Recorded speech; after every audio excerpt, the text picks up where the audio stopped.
लक्ष्मण को अत्यंत क्रोध एवं आवेश में देखकर राम ने संकेत से उन्हें अपने स्थान पर बैठ जाने का निर्देश दिया और गुरु विश्वामित्र की ओर देखने लगे, मानो पूछ रहे हों कि वर्तमान परिस्थिति में मुझे क्या करना चाहिए।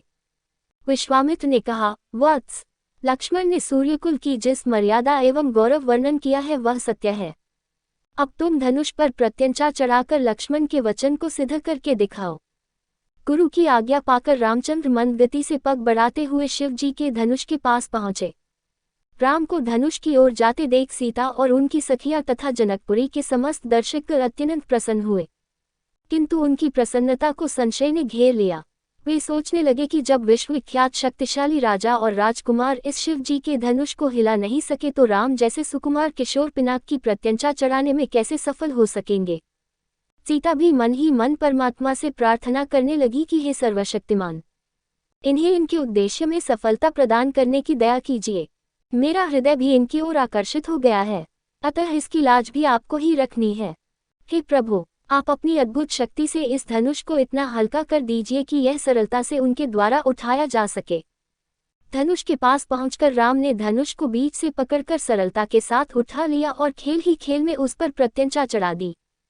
प्रत्यंचा चढ़ाकर ज्यों ही उन्होंने धनुष की डोर पकड़कर कान तक खींची त्यों ही वह धनुष भयंकर शोर मचाता हुआ तड़तड़ाकर टूट गया। उस नाद से अधिकांश दर्शक मूर्छित होकर भूमि पर गिर पड़े।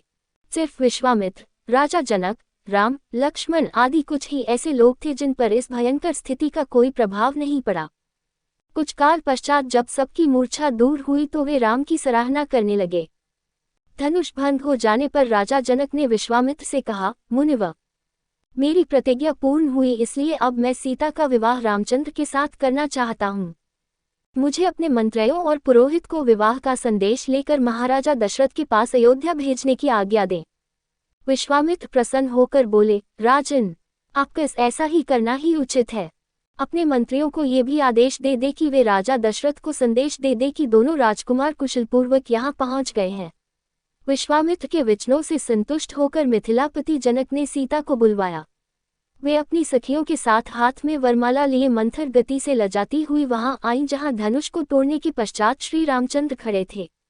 सखियों ने मंगल गान प्रारंभ किया और लज्जा, संकोच एवं हर्ष के भावों से परिपूर्ण सीता जी ने धीरे से श्री राम के गले में वरमाला डाल दी।